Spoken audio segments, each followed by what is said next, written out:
What if I told you that the Hearthstone Heroes of Starcraft Miniset might redefine the way you play Hearthstone?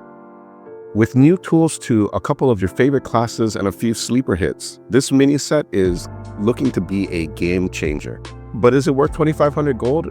And how can you get the most out of the cards in day one? Stick around and I'll answer the most common questions you probably have so that you can go and enjoy the new mini set. Let's get right to it. Number one, is the mini set worth it? The simple answer, yes.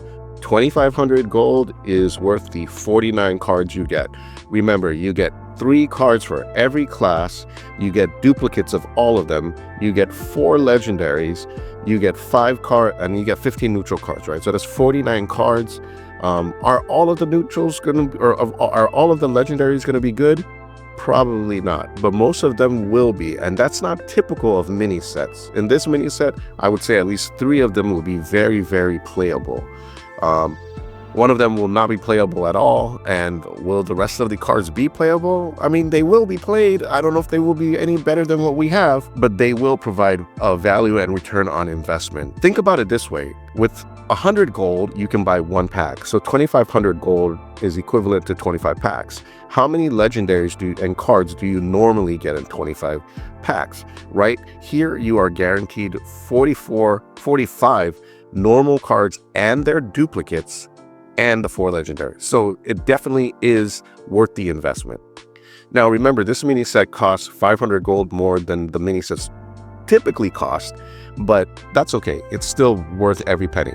If I can only afford one faction, what is the best faction to invest in? So this time around, Blizzard allows you to buy just a part of the mini set if you can't afford everything. So for 1,200 gold, you can get one entire faction and all of its cards. Now, in my opinion, you should just find a way to fork up the rest and get the 2,500 gold to get everything. But if you are on a budget and looking to pick just one faction, my choice for the best value is Terran. I know people are going to argue different reasons why you should get Protoss or you should get Zerg, and that's totally fine. But the reason why I suggest Terran is the following. First of all, Zerg and Protoss give you access to 4 classes each. Terran only gives you access to 3. However, in my opinion, I think Terran is the most playable of all the 3 factions, okay? It has the best class with the best cards. It has the most synergy with other cards that already exist in the format. What is the best class to use with each faction? All right, there are 3 factions.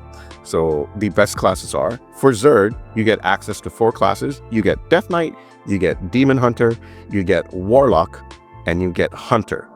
The best Zerg classes are Hunter, which is the best one by far, and Death Knight, which I think is an interesting second, and I hope to see people experiment with why that second be good. But Hunter is a standout. Hydralisk is a crazy card. It's very good. It's almost good enough to carry the entire set. But you have Roach, which is another good card. Death Knight, they get the Baneling or whatever the little 1/1 explosion guy is. I think that is pretty cool. And they get the Dirty Rat, the pseudo Dirty Rat, which is interesting and builds on Death Rattle synergies. And I think there's going to be something very, very playable there. There are 4 classes that can play the Protoss faction. That is Mage, Druid, Priest, and Rogue. And the best decks for Protoss are Rogue and Druid. Rogue has some insane combos and probably one of the best cards in the mini set in Blink. And Druid has these big creatures, Carrier, which just plays great into Druid's identity and archetype. So I think that those would be great options if you want to play Protoss. If you want to play Terran, the best race simply is Warrior. Warrior has 2 of the best class cards from the mini set.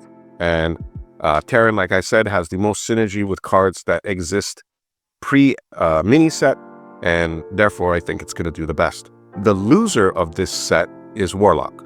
Warlock's class cards for the mini set look horrible. They have synergy amongst each other, but they don't really do much for the archetype or for any archetype that matters. So I do think Warlock is a big loser, and if that's not the case and they turn out to be pretty good, then I'll look really, really dumb right now, but I don't think that's gonna happen. So the mini set has dropped and you want to know what you should hit the rank ladder with? Well, obviously here's 2 things.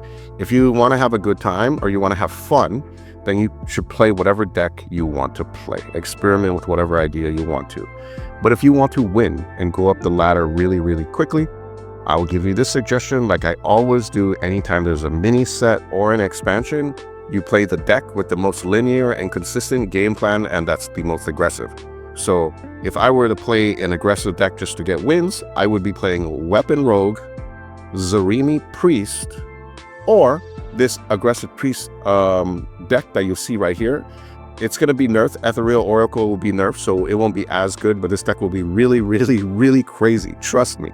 It is very good. I've been playing this very often. It's very strong. So give that deck a run. You know, what are the core combos that you should think of in this set? Like, you know, obviously there's Starship Synergy and there's Zerg Synergy, and, you know, there's synergy within the set itself, but I think that's pretty obvious. So I'm just going to name a few small synergies that package cards from within the set with cards from outside the set. So for instance, for Paladin, you could take Ultra Capacitor, pair that up with something like Muster for Battle. So whether you're playing Showdown Paladin or any other deck that runs Muster, you can throw an Ultra Capacitor in there. Then you get, you know, a board of 3/3s plus a 5/5 for 5 mana, which feels pretty strong with the weapon swing. I think that's pretty nice. Other cool options are something like Ghost. Ghost is a cool card because its battle cry removes the cheapest card in your opponent's hand, which, you know, may or may not be a good thing at any point in the game, but the way you can make that better is by having that effect go on more than once, right? So using something like Shutter Block to remove 3 of the cards from your opponent's hand, or using something like Brand. Maybe putting him in a Reno Warrior list, giving you access to 2 heroes in Raynor and Reno, and doubling up on the battle cry of Ghost, right? Another reason why I just think Terran is just flat out the bonkers race for the set. So what are the best cards in the mini set that are not the legendary cards? So let's quickly talk about the legendary cards. All 3 heroes are good. They're great. The 4th legendary, the Grunty or whatever his name is, that card is trash. That's absolute garbage, not playable. Okay, just simply not playable. Are there other good cards in the mini set? 100% there are.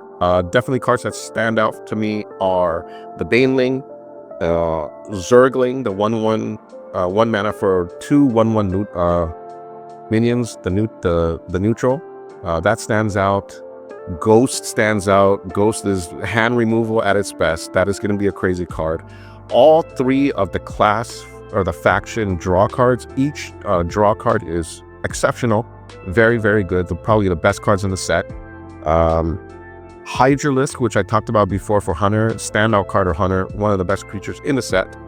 Blink for Rogue, which is the best draw card in the set. Carrier for Druid, which I think is one of the better endgame creatures that has been revealed, although it is susceptible to removal and other forms of theft. And Construct Pylons, which I just think is just a strong card and just goes well with Druid, the Druid identity. So what are the best of the 3 heroes? There are 3 heroes that come with this expansion. Kerrigan is the best one, okay? Like, just looking at the hero itself, she's by far the best one, all right? She deals 3 damage to everything on the board. You get minions. You get a hero power that snowballs with more Zergs. She's very strong. The problem with her is that she's in a faction that is overall weak, all right? Zerg is weak. All the minions are relatively low cost, and they don't swarm as well as you would like them to swarm. And that's part of the identity. And that just kind of sucks that they don't fulfill the identity as well as they should. Kerrigan, on the other hand, is just great. On the opposite side of the spectrum, we have someone like Jim Raynor. That hero card is a little weaker. I mean, first of all, to get the most value out of him, you have to have played a number of you have to have launched a number of starships. So playing him on curve is going to be very, very challenging, at least to be impactful in any way. And his hero power is okay, but it's not the craziest.